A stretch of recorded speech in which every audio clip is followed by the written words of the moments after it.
दूर हटो, यहाँ से पास नहीं आना मेरे। हटो, मुझे मार प्लीज।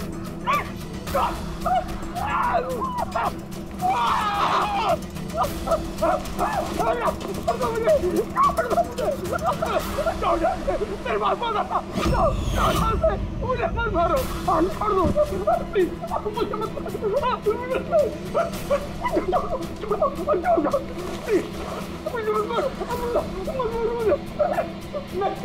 मुझे, मारो मत मुझे।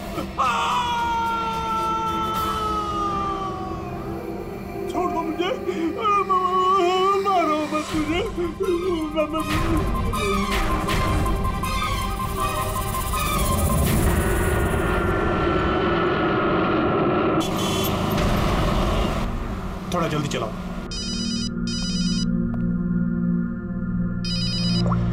हेलो, एसीपी प्रद्युमन सर, एक खून हुआ है।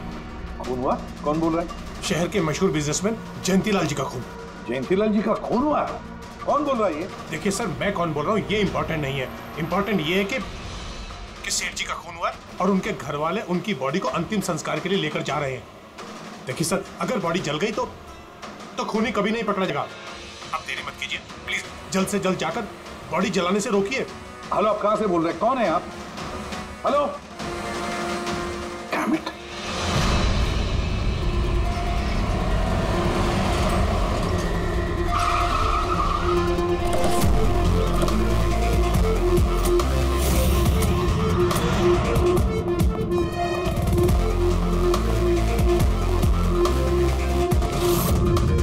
अरे कौन है आप लोग?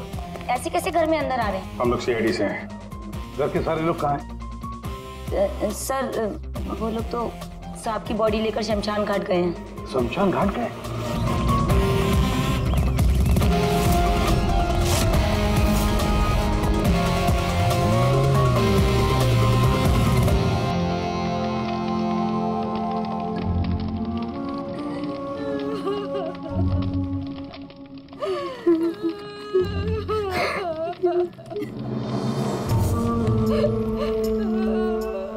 क्या बताऊं मैं, यकीन नहीं हो रहा कि जयंती भाई अब हमारे बीच नहीं है। 15 साल पुरानी दोस्ती थी मेरी। वो तो मेरे बड़े भाई जैसे थे। पता नहीं ये सब कैसे अचानक से हो गया।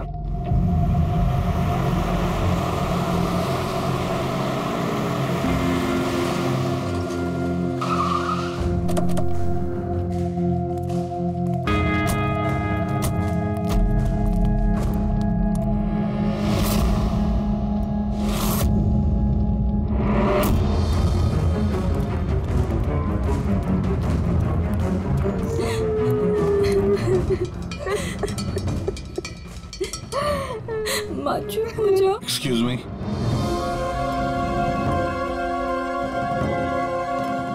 देखिए, हम लोग सीआईडी से हैं। हाँ? जयंतीलाल जी के परिवार वालों से मिलना चाहते हैं। मैं जयंतीलाल जी की पत्नी दीपा। दीपा जी, हमें पता है ये सही समय नहीं है पूछताछ करने की, मगर क्या करें? वो जयंतीलाल जी की मौत के बारे में हमें कुछ पूछताछ करनी है। पूछिए, क्या पूछना चाहते हैं आप लोग? आप सुशील जयंती, उनका बड़ा बेटा। सुशील जी, हमें खबर मिली है कि आपके पिता की मौत एक नेचुरल डेथ नहीं थी, उनकी हत्या हुई है। क्या? ये कैसे हो सकता है? I'm डॉक्टर सूरज, मैं जयंतीलाल का फैमिली डॉक्टर हूँ। मैंने ही कल रात उनको चेक करके उन्हें डेथ सर्टिफिकेट दिया था। He died a natural death। ये सही कह रहे हैं। जयंती भाई की मौत सभी घर वालों के सामने ही तो हुई थी, और इतने सालों से मेरा इस परिवार से रिश्ता है, वो लोग झूठ क्यों बोलेंगे? तो आप लोगों ने इतनी जल्दी में बॉडी क्यों जला दी? तो क्या ये भी गुनाह है? इतने महीनों से पिताजी बीमार थे, कितने इलाज किए, कितनी कोशिशें की, नहीं बचे वो। देखिए, हमें इंफॉर्मेशन मिली है कि जयंतीलाल जी की हत्या हुई है। क्या? हमने आपके पड़ोसियों से भी पूछा। उन लोगों ने भी कल रात जयंतीलाल जी के चिल्लाने की आवाज़ सुनी थी। देखिए, पड़ोसियों ने जो कहा वो सही है, लेकिन उनको या आप लोगों को सही बात नहीं पता है। और वो सही बात क्या है? पिछले 3 महीने से डैडी की दिमागी हालत भी ठीक नहीं थी।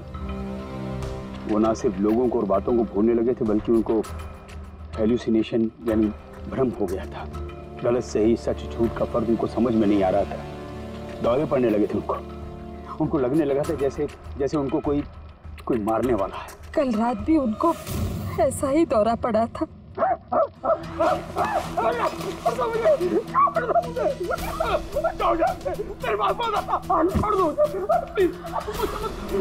शांत, कूल। इंजेक्शन गई। Fast, come fast. डैडी, शांत, रिलैक्स। कुछ नहीं होता है। बच्चों की तरह क्यों जिद कर रहे हो? सुशील जी, उनका स्लीव ऊपर करो। जाने दो, मुझे मारो। बस।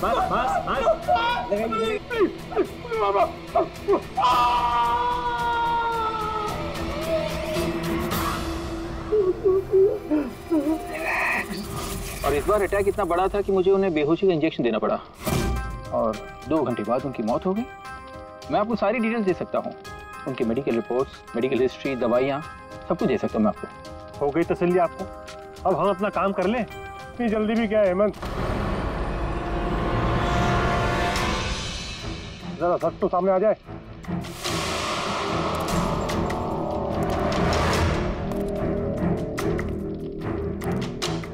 आप सर, मेरा नाम मोहन, मैं जयंतीलाल जी का वकील। मैंने आपको फोन किया था सर। मोहन जी, आपको ऐसा क्यों लगता है कि जयंतीलाल जी की हत्या हुई थी? मेरे शक की वजह है उनकी वसीयत। लेकिन ऐसा क्या है इस वसीयत में? सब कुछ, कि उनकी जायदाद में से किसको कितना हिस्सा मिलेगा। उससे क्या फर्क पड़ता है? हम सब एक फैमिली हैं, किसी को छोटा किसी को बड़ा शेयर मिलेगा, यही ना? दैट्स ओके, कोई फर्क नहीं पड़ता है।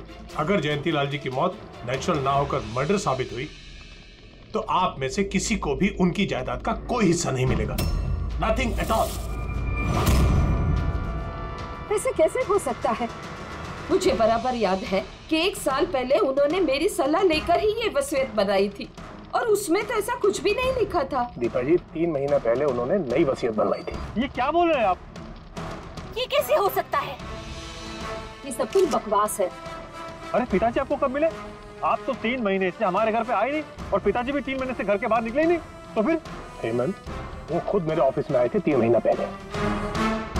दीपा जी, 3 महीना पहले उन्होंने नई वसीयत बनवाई थी। ये क्या बोल रहे हैं आप? ये कैसे हो सकता है? ये सब कुछ बकवास है। अरे पिताजी आपको कब मिले? आप तो 3 महीने से हमारे घर पे आए नहीं और पिताजी भी 3 महीने से घर के बाहर निकले ही नहीं। तो फिर? हेमंत, वो खुद मेरे ऑफिस में आए थे 3 महीना पहले। मैं अब जिंदा नहीं रहूंगा। आप क्या कह रहे हैं सर? कोई मेरी जान लेना चाहता है, मुझे मार डालेगा। सर, कैसी बात कर रहे हैं आप? कौन है जो आपको मारना चाहता है? कोई अपना, मेरे परिवार के सदस्यों में कोई है। मुझे पूरा यकीन है कि मैं अब चंद दिनों का मेहमान हूं। सर, कौन है वो? कहा ना, कोई अपना। क्या सोच रहे हो? पुलिस के पास जाऊं? यही कहना चाहते हो? सर, मैं पुलिस को खबर करूं? नहीं, पुलिस वाले भी अब मुझे पागल समझेंगे। तुम मेरा एक काम करो मोहन, मेरा वसीयतनामा बदल डालो। अगर मेरी मौत हो जाती है और मौत के बाद ये साबित होता है कि उसका कारण मेरा परिवार है, तो मेरा बिजनेस, मेरा पैसा, मेरा कुछ भी परिवार के किसी भी सदस्य के नाम नहीं होगा। सर अगर परिवार के सदस्य को नहीं मिलेगा तो किसको मिलेगा?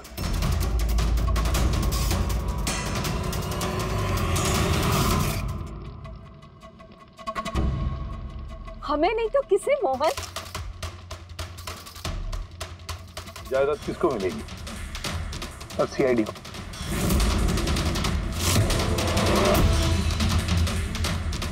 क्या बकवास कर रहे हैं आप? जी सर, अगर जयंतीलाल जी की मौत हत्या साबित होती है तो उनकी सारी जायदाद जो कि लगभग 5,000 करोड़ है वो सीआईडी को और पुलिस वेलफेयर डिपार्टमेंट को मिलेगी। ये क्या मजाक कर रहे हैं आप? ऐसा कैसे हो सकता है? हो सकता है अगर उनकी मौत हत्या साबित हुई तो। लेकिन उनकी तो हत्या हुई नहीं, हम वहीं तो थे, जो कुछ भी हुआ हमारे सामने हुआ है। उनकी हत्या हुई है या नहीं वो हम पता लगा लेंगे। अरे आप कैसे पता लगाएंगे? बॉडी तो है ही नहीं। बॉडी जल चुकी तो क्या हुआ, राख तो है। जब तक ये केस सुलझती नहीं तब तक जयंतीलाल जी की राख हमारी कस्टडी में रहेगी। अरे लेकिन सॉरी मैम।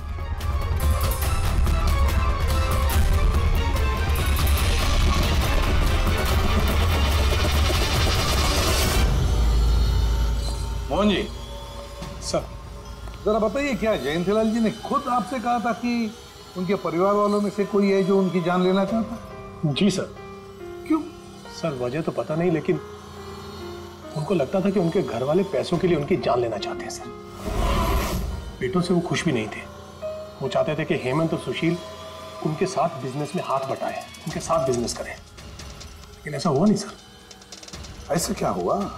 सर दोनों ने अपना अलग अलग बिजनेस शुरू किया, लेकिन उसे भी चला नहीं पाए। और हेमंत सर वो तो एक नंबर का अय्याश निकला। उसने सेठ जी के सारे पैसे उड़ा दिए। सर बाप बेटे में हमेशा खटर पटर चलती रहती थी, कभी बनी नहीं बाप बेटे में। बनती नहीं थी, मगर हम बाप बेटे तो थे। मुझे पैसों की बहुत जरूरत थी, लेकिन इसका ये मतलब थोड़ी है कि मैं अपने पिता को ही मार दूंगा। मार भी सकते हो। आखिरकार दुनिया में आधी से ज्यादा गुनाह तो पैसों के लिए ही होते हैं। फिर तो सुशील भैया की वजह मुझसे बड़ी थी। उनका पिछला बिजनेस उन्होंने घाटे में बंद किया और अभी जो है वो नुकसान में चल रहा। सर मार्केट का बहुत पैसा है उनके ऊपर, और डैडी भी इस बार सुशील भैया की मदद करने के लिए रेडी नहीं थे। सर मैं मानता हूं कि डैडी नाराज थे, नहीं दे रहे थे मुझे पैसे, पर मुझे ये भी पता है कि वो मुझे और मेरे परिवार को मरने के लिए नहीं छोड़ सकते थे। खून में उनका खून तो हो, इसीलिए पैसों के लिए अपनों का ही खून बहा दिया।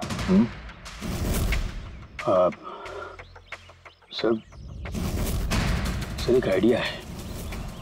क्या है कि अब जो हुआ सो हुआ, उसको बदला तो नहीं जा सकता ना, लेकिन इस सिचुएशन से अपना फायदा जरूर निकाल सकते हैं। क्या मतलब? वो सर आप ये मामला सुलझा दीजिए। मान लीजिए कि नेचुरल डेथ थी। अब वसीयत के हिसाब से पैसे सीआईडी और मुंबई पुलिस की जगह हमें मिलेंगे, जो उसके असली हकदार हैं। नहीं, आप लोगों का जो नुकसान हुआ होगा वो हम आपस में समझ लेंगे ना। सुशील जी, हर आदमी एक जैसा नहीं होता, और दोबारा ऐसे बात करने की गलती नहीं करना, समझे? तुम अपनी दादाजी से बहुत करीब थी ना? दादाजी मुझे बहुत प्यार करते थे। हम दोनों बेस्ट फ्रेंड्स के जैसे थे, एक दूसरे से सारी बातें शेयर करते थे। कभी दादाजी ने तुमसे ये कहा था कि उनकी जान को खतरा है, कोई उन्हें मारना चाहता है, ऐसे कभी कुछ कहा था उन्होंने? उन्हें हर किसी से डर लगता था। दादाजी सिर्फ मेरे पे विश्वास करते थे, बाकी उन्हें सबसे डर लगता था। तो उन्हें लगता था कि कोई उन्हें मार देगा।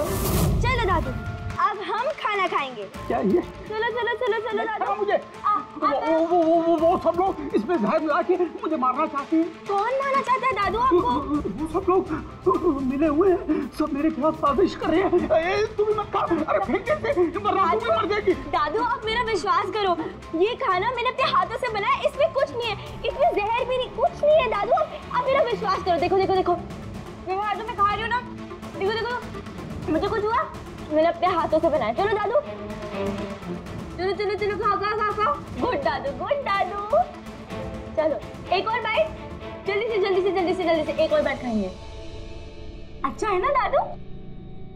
गुड गुड, चलो चलो। कितना प्यार करती है तू, मेरा कितना ख्याल रखती है। बाकी सब लोग मेरी दौलत के पीछे हैं, मुझे मार देंगे। दादू आपको कुछ नहीं होगा, आपका बहादुर बच्चा है ना इधर, मैं आपको कुछ नहीं होने दूंगी। देखो अब तुम घर जाओ, जाओ, और देखो किसी भी चीज की जरूरत पड़े तो मुझे फोन करना, ठीक है? जाओ।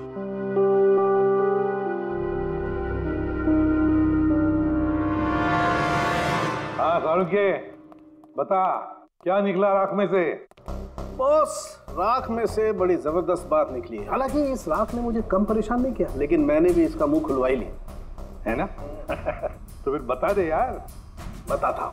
तारिका। हाँ सर, हमने इस राख का स्पेक्ट्रोस्कोपी टेस्ट किया। फिर रिपोर्ट से बात साबित हो गई है बॉस कि जयंतीलाल की मौत नेचुरल नहीं है। जयंतीलाल को मारा ही गया। क्या कहा तुमने? जयंतीलाल की मौत नेचुरल डेथ नहीं थी? नहीं। कैसे समझे? कैसे मारा? लार्सनिक से। लार्सनिक? जयंतीलाल की राख में हमें लार्सनिक मिला है बॉस। राख में से लार्सनिक? सर कुछ केमिकल्स और हेवी मेटल्स, धातु ऐसे होते हैं जो जलने पर भी नहीं खत्म होते। लार्सेनिक उनमें से एक है, इसलिए लाश के पूरी तरह जल जाने के बावजूद उसमें मौजूद लार्सेनिक जलाने और राख में ऐसे ही रहा।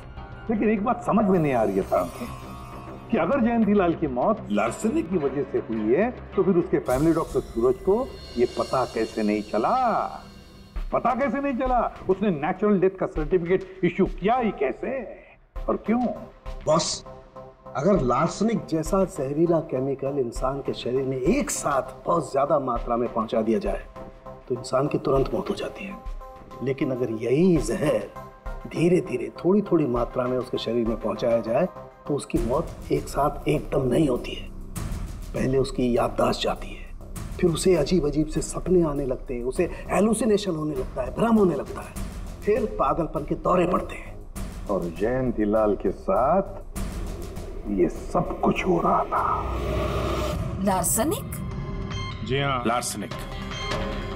और इससे ये साबित हो गया कि जयंतीलाल जी की मौत बीमारी से नहीं बल्कि उनका खून किया गया। लेकिन ये किया किसने?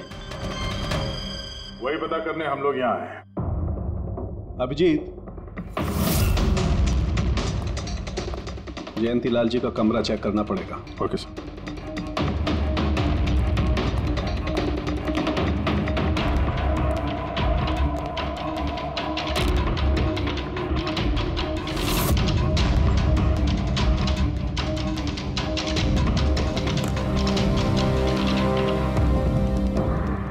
हम पे शक कर रहे हैं?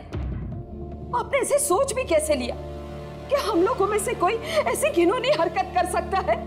ऐसा कुछ नहीं है माँ, ये सब इनकी चाल है। डैडी की प्रॉपर्टी इन्हें मिल जाए इसके लिए मनगढ़ंत कहानी बना रहे हैं ये लोग। बकवास मत करिए सुशील जी, दोबारा ऐसा बोला ना अंदर डाल दूंगा।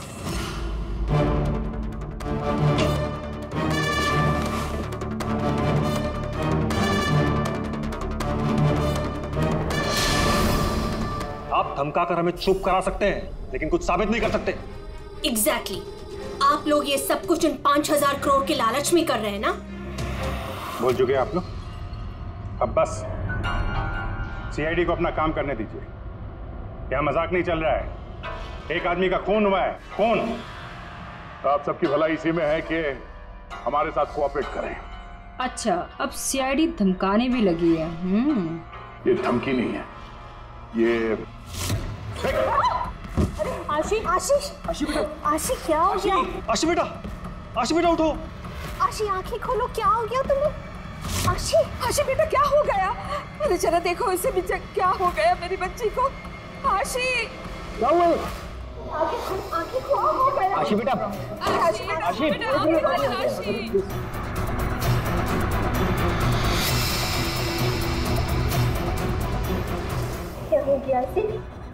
आशी, इसे हॉस्पिटल ले जाना पड़ेगा फौरन।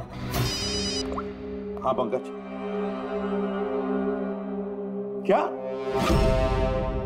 माय गॉड, ये अच्छा ठीक है। क्या हुआ? ये डॉक्टर सूरज ने आशी के कुछ टेस्ट किए थे, पता चला कि उसके खून में भी लार्सेनिक है। लेकिन सर, लार्सेनिक आशी के खून में पहुंचा कैसे होगा? सर ऐसी कोई कॉमन चीज जो जयंतीलाल जी और आशी दोनों के कांटेक्ट में आई हो? खाना। अब आशी ने बताया था ना कि कुछ दिनों से जयंतीलाल जी का खाना वो खुद टेस्ट कर रही थी। नहीं बस खाना नहीं, ये कुछ और है। ये सालुंखे साहब, ये आपको कैसे पता चला? बताता हूं। बस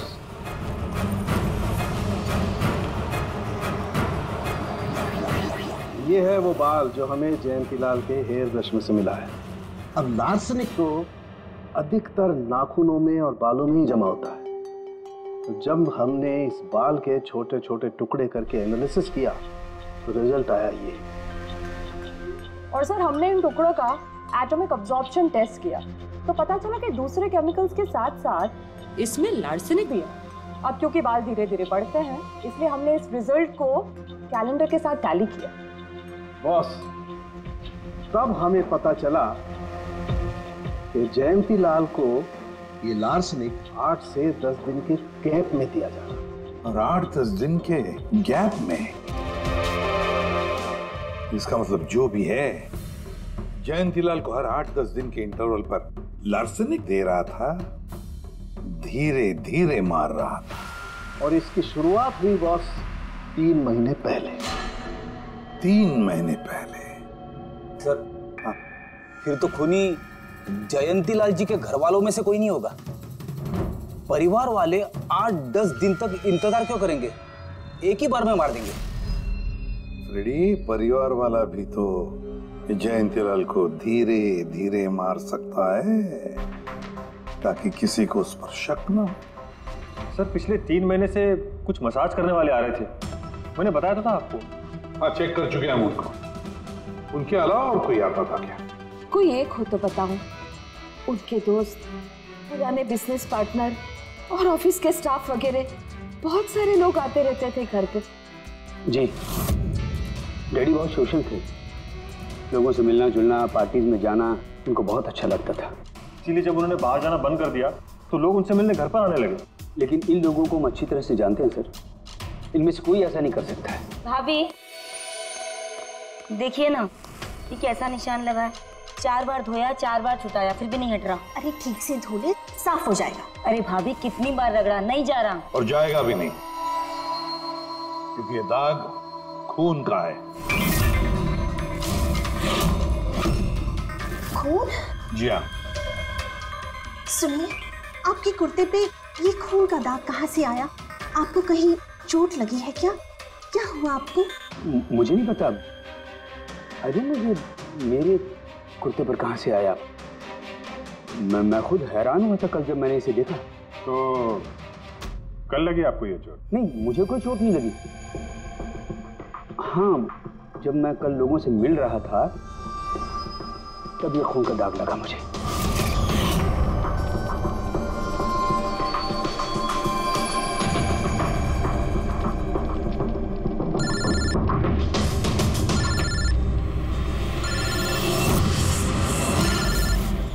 बिना चोट खून के धब्बे, अजीब बात है। वही तो। और कुछ हुआ था कल? कोई खास बात? नहीं सर, और कोई खास बात नहीं। साहब एक बात अजीब हुई थी। क्या? कल सुबह मुझे गार्डन में कांच के कुछ टूटे हुए टुकड़े मिले थे। कांच के टूटे हुए टुकड़े? तो फिर? साहब उन टुकड़ों में खून लगा हुआ था। क्या? कांच के टुकड़ों में खून लगा हुआ था? जी। कहाँ पर वो? वो तो मैंने कचरे के डिब्बे में डाल दिए। इस कुर्ते पे खून, कांच के टुकड़े पे खून। कहाँ देखे थे वो कांच के टुकड़े तूने? ये देखिए, यहाँ पर मिले थे मुझे कांच के टुकड़े। यहाँ पर? जी।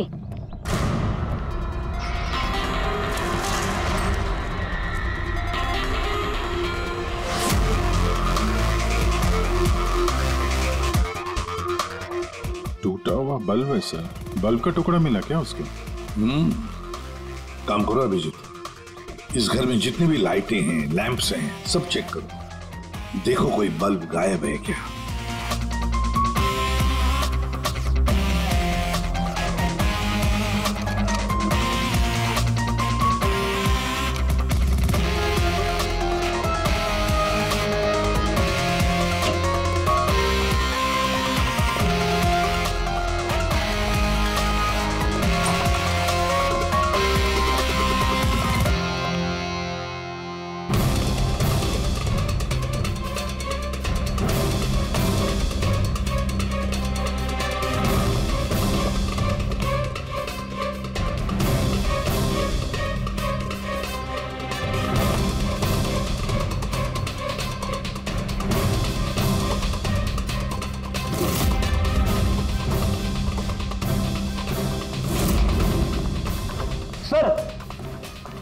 सब जगह देख लिया, कांच का टूटा हुआ सामान कहीं पे भी नहीं है। सर कुछ नहीं मिला।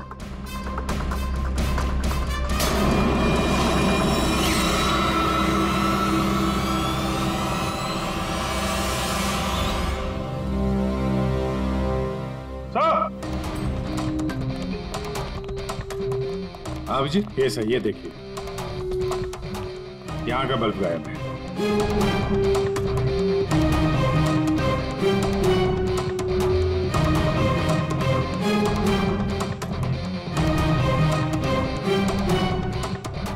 बड़ी अजीब बात है, ये लैम्प तो बिल्कुल ठीक था। मैं और दादू इस लैम्प के नीचे काम भी किया करते थे, और जिस तरह दादू की मौत हुई तब भी ये लैम्प ठीक था, इसमें बल्ब था और ऑन था।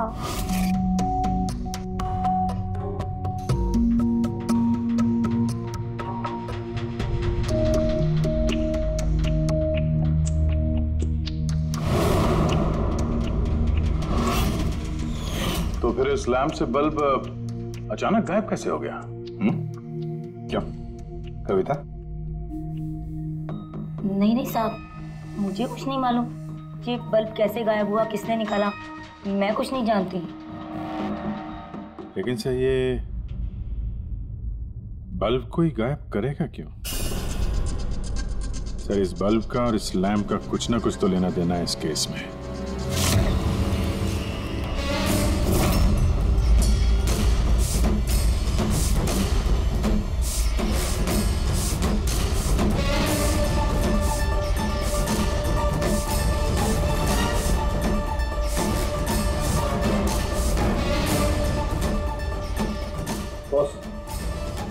ये धब्बे देख रहे हो? ये धब्बे लार्सनिक के हैं। लेकिन ये लार्सनिक के धब्बे पूरे लैंप पर कैसे हैं? बॉस, हुआ ये होगा, खूनी जयंतीलाल जी के घर पे आता होगा हर 8 या 10 दिन में। नमस्ते साहब, साहब ऊपर है अपने कमरे में।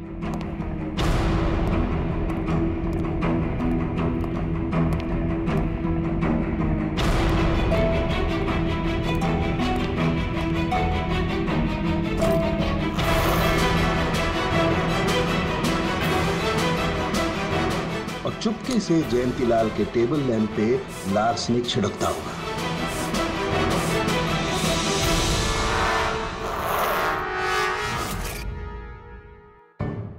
शायद जयंतीलाल जी हमेशा इस टेबल पर बैठ करके काम किया करते थे।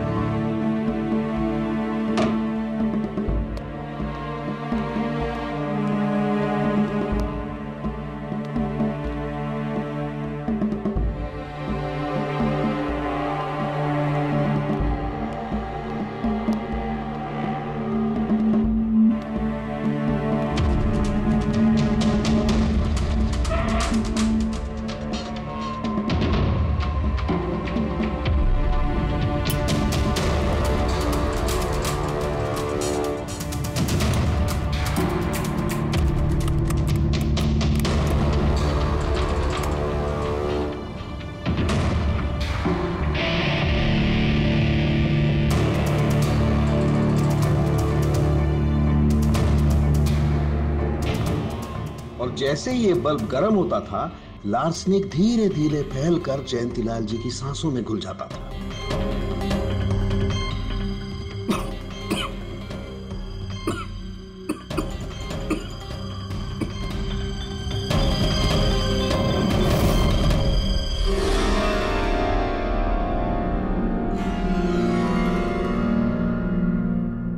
सालों के साथ आशी को लार्सेनिक का इतना असर क्यों नहीं हुआ?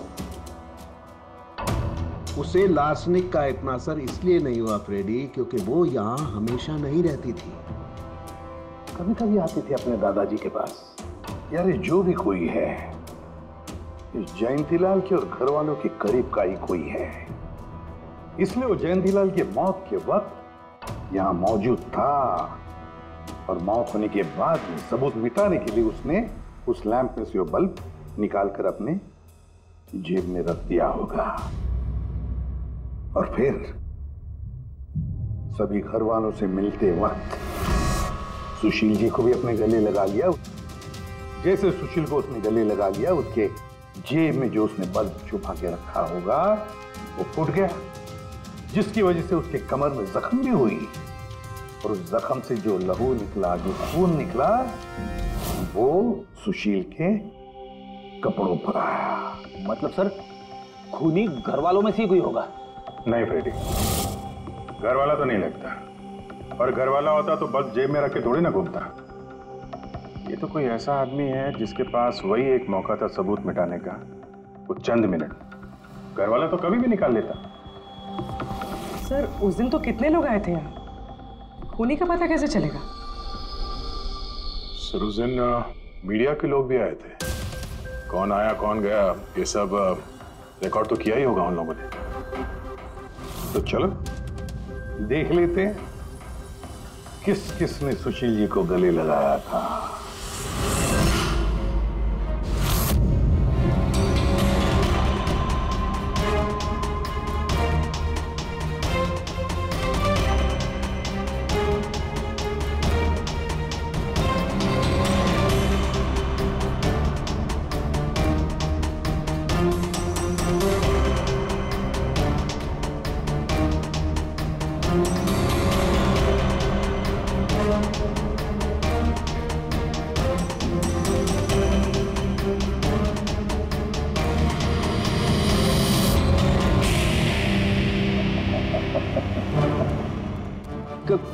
क्या हुआ सर, खूनी का पता चल गया? हाँ फ्रेडी, खूनी मिल गया। कौन है? फ्रेडी, इस आदमी की पूरी कुंडली निकालो, पता लगाओ पिछले 3 महीनों में ये कहां कहां गया था, किस किस से मिला था, क्या क्या किया है इसने, सब कुछ।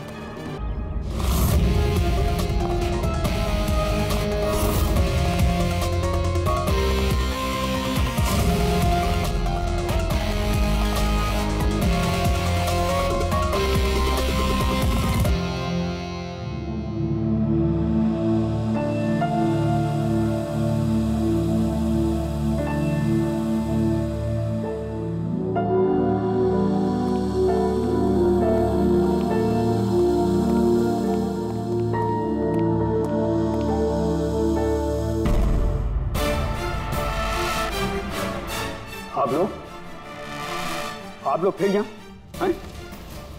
खूनी का तो पता चला नहीं होगा, कुछ छानबीन रहेगी होगी नहीं? नहीं सुशील जी, कोई छानबीन नहीं बची है।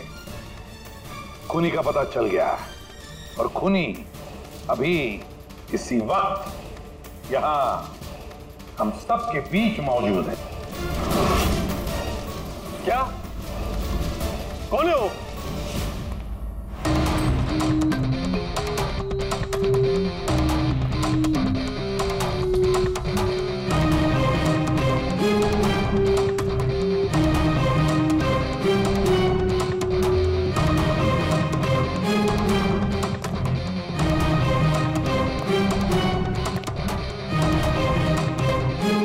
अरविंद जी,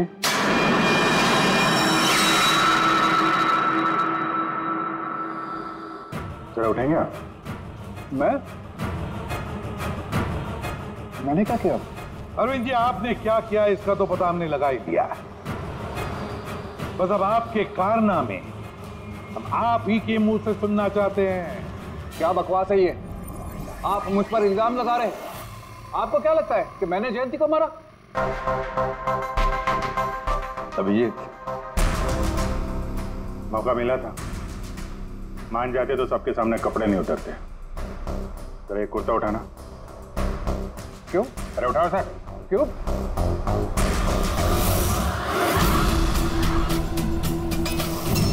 क्या ये निशान कैसा है?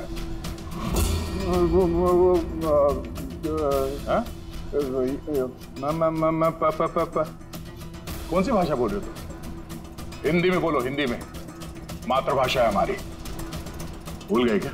याद दिलाओ। हाँ? नहीं सर,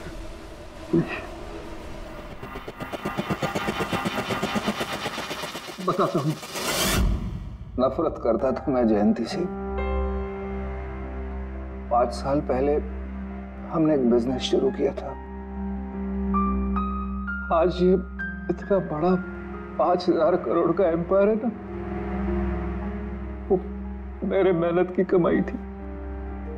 मैंने अपनी जिंदगी की सारी जमा पूंजी इस बिजनेस पे लगाई थी, पर जयंती की नीयत में खोट थी।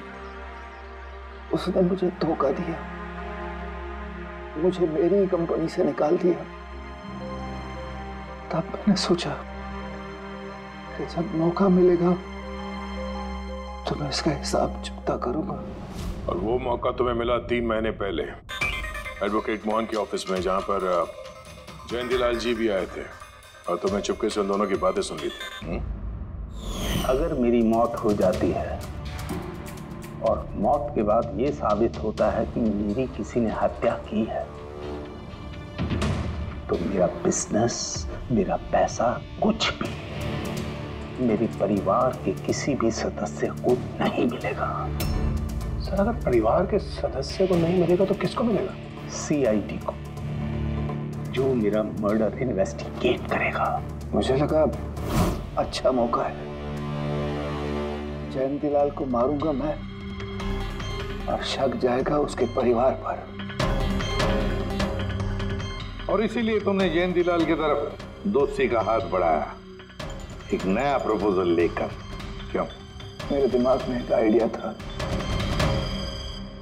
जिसके लिए मेरा उसके घर बार बार जाना जरूरी था।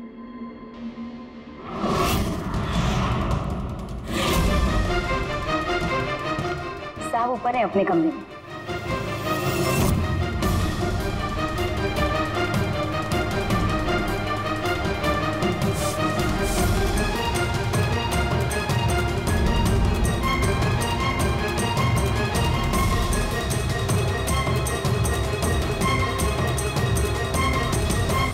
लेकिन ACP साहब, आपको इन पे शक कब हुआ? दीपा जी, जयंतीलाल जी की अंत्येष्टि के दिन जो मीडिया कवरेज हुआ था, जो मीडिया वालों ने वीडियो फुटेज लिया था, उसकी मदद से जयंतीलाल जी के अंत्येष्टि के दिन घर के बाहर जो इन्होंने कुर्ता पहना था, शमशान भूमि पर वो कुर्ता बदल दिया गया था, क्योंकि उस पर खून जो लगा हुआ था। क्यों अरविंद जी?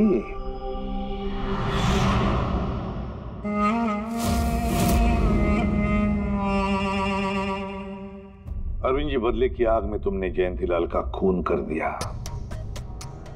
क्या मिला तुम्हें? कैसा सुख मिला? गलत किया तुमने, गलत किया। रेडी? थैंक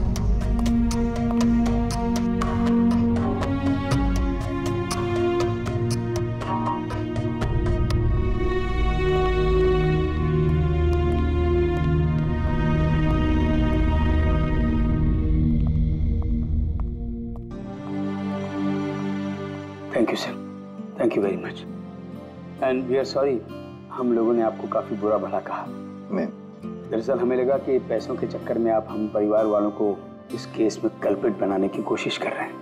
नहीं, कोई बात नहीं। ACP साहब, मैं मेरे पति की अंतिम इच्छा पूरी करना चाहती हूँ। CID और पुलिस वेलफेयर फंड में मैं डेफिनेटली डोनेट करूंगी। Thank you very much. Thank you. Thank you so much sir कि आपने मेरे दादू को इंसाफ दिलाया। God bless you.